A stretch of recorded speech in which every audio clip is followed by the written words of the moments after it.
పూర్తి వివరాలకు చదవండి రేపటి అక్షర శిల్పం దినపత్రికలో.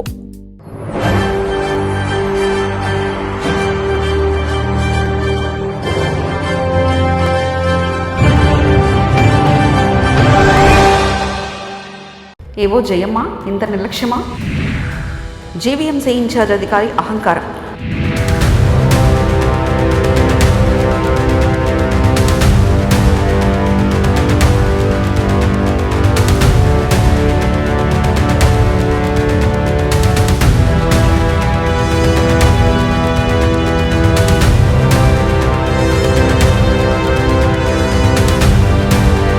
మొక్కలపై కనీస అవగాహన లేనందున విఎంఆర్డీఏ చైర్మన్ కూడా అలా అడగాల? 50 లక్షల రూపాయలపైనే భారీ నష్టం.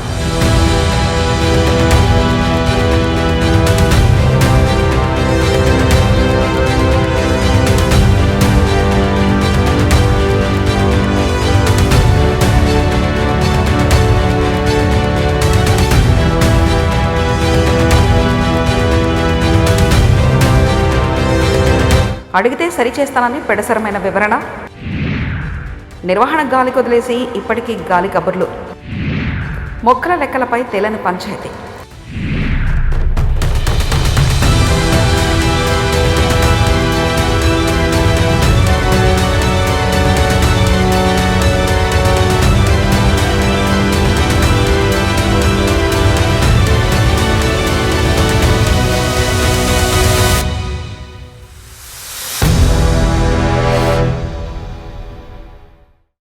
ఏదా అనుకున్నాం కానీ ఆ ఏవో మాత్రం ఎక్కడా తగ్గేట్లు కనబడడం లేదు. ముఖ్యంగా ఆమె చేసిన తప్పు నుంచి తప్పుకునేలా కనిపిస్తుంది. మొక్కలు నాశనమైన ఆ స్థాయిలో అంటే 50 లక్షల రూపాయలు దాదాపులో మట్టిలో కలిసిపోయి మొత్తం వృధా అయిపోయాయి. అయినప్పటికీ ఆమెకు కొంచెం కూడా సోయలేదు. ఇది నా ఆధ్వర్యంలో జరిగింది కదా, ఇది ప్రజలకు నష్టం కలిగించింది కదా అనే కనీసం ఆవిడకు జాగ్రత్త లేదు. పైపొచ్చు ఇలాంటివి చాలా చూసామన్న ధోరణిలో ఆవిడ ఉందట. ప్రస్తుతం ఆమె కోసం చాలా వరకు లెటర్లు రాస్తున్నారు ఉన్నతాధికారులు. అటు కమిషన్, ఇటు విఎంఆర్డీఏ చైర్మన్ అయినప్పటికీ మొక్కల నిర్వహణ బాధ్యతపై రాశారు కానీ ఇంత కూడా స్పందన లేదు. విషయం ఏమిటంటే ఆ మొక్కలు ఇక కనబడవు. ఎందుకంటే అవి ఎండిపోయాయి. దాదాపు 1.5 కోటి పైన విశాఖలో 2 సంస్థలు కలిపి నాటిన మొక్కలు ఇకపై కనిపించవు. ముఖ్యంగా 7 కిలోమీటర్ల వెడపులో ఉన్న మొక్కలు పూర్తిగా ఎండిపోయి అంతరించిపోయాయి. మొక్కల పేరుతో కార్పొరేషన్, విఎంఆర్డీఏ నిర్వహణ గాలికి వదిలేశారు. అధికారులు తమకు అవసరమైనప్పుడల్లా ఏటీఎంలా మనీ విత్డ్రా చేసుకోవడం కోసం రచించిన పథకంలో మొక్కలు నాటడం ఒక ప్రహసన కార్యక్రమం. ఇది ఎన్నో ఏళ్లుగా జరుగుతుంది. అయితే ప్రస్తుతం టాపిక్ తీసుకుంటే అక్షర శిల్పం అంచనా ప్రకారం చూసిన దాని ప్రకారం అక్కడ దాదాపు 1,50 లక్షల విలువైన మొక్కలు చనిపోయాయి. దానికి కారణం జీవీఎంసీలో ఒక అగ్రికల్చర్ ఆఫీసర్ నిర్వాహకం. లా కళాశాల రోడ్లో కూడా 50 లక్షల రూపాయల వరకు నష్టం జరిగింది. ఇన్ఛార్జ్ డీడీ ఏవో వాసుకి ఈ విషయం మీద స్పందించారు. కాకపోతే ఆవిడ స్పందన చాలా వెరైటీగా ఉంది. ముఖ్యంగా అప్పట్లో శిరీష విఎంఆర్డీఏ ఎఫ్ఆర్ఓ క్లియర్గా అన్ని విషయాలు ఏవోకి చెప్పారు. కానీ ఏవో వాసుకి ఏమాత్రం ఆ విషయాలు పట్టించుకోలేదు. పైగా మేము చూసుకుంటాం అని చెప్పి శిరీష అనే అధికారికి బదులివ్వడంతో ఆవిడ కూడా ఏం చేయలేకపోయారు.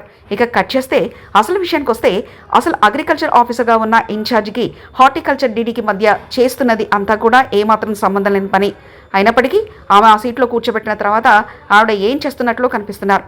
బయటకు ఆవిడ ఏదో అలా పనిచేస్తున్నట్లే కనిపిస్తున్నారు కానీ నిజానికి ఆవిడ చేయాల్సిన అసలు పని మాత్రం చేయడం మానేశారు. దాని ఫలితం ఇప్పుడు మనం చెప్పుకున్న సాగర్ నగర్ టు తిమ్మాపురం రోడ్లో మొక్కలన్నీ చచ్చిపోవడం, దాదాపు 1 కోటి రూపాయలకు పైగా నష్టం వచ్చినా ఇప్పటికీ ఆవిడకు ఎలాంటి ఆందోళన లేదు. ముఖ్యంగా ఆవిడ ఎవరికి తాను జవాబు చెప్పాల్సిన పరిస్థితి లేదని కామ్గా ఉన్నారట. అందుకే ప్రస్తుతం ఉన్న పరిస్థితుల్లో ఆవిడని కమిషనర్ కూడా ఏం చేయలేకపోతున్నారనే సమాచారం. ముఖ్యంగా వాసుకి చేయాల్సిన పని ఆ మొక్కల నిర్వహణ. 7 కిలోమీటర్ల దూరం మొత్తం మీద ఉన్న మొక్కల్ని ఏమాత్రం పట్టించుకోకపోవడంతో 5 నెలల్లో చచ్చిపోయాయి. వీటి నష్టం ఎవరు తీరుస్తారు? మొత్తం 1 కోటి రూపాయలపైనే వీటి ఖర్చు అయ్యింది. మరి ఆ నష్టాన్ని ఎవరు పూరుస్తారు? ఇవేవి కూడా ప్రస్తుతం సంబంధం లేదు. ఇక చివరికి చెప్పుకోవాలంటే అక్షర శిల్పం మరో 4 కథనాలు వరుసగా ఇవ్వాలి. ఇక ఈ విషయం మీద విఎంఆర్డీఏ కమిషనర్, విఎంఆర్డీఏ చైర్మన్ సీరియస్గానే ఉన్నారు.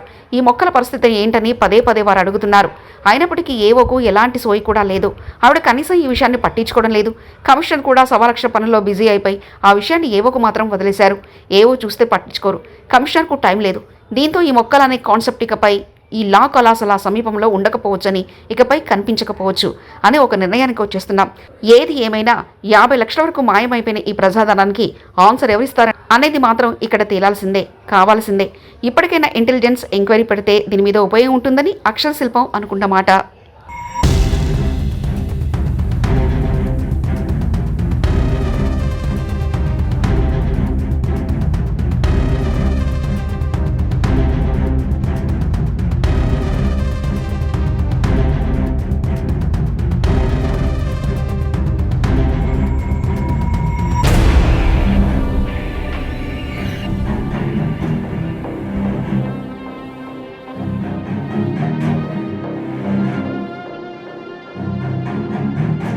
మరిన్ని కథనాల కోసం సబ్స్క్రైబ్ చేసుకోండి మీ అక్షర శిల్పం.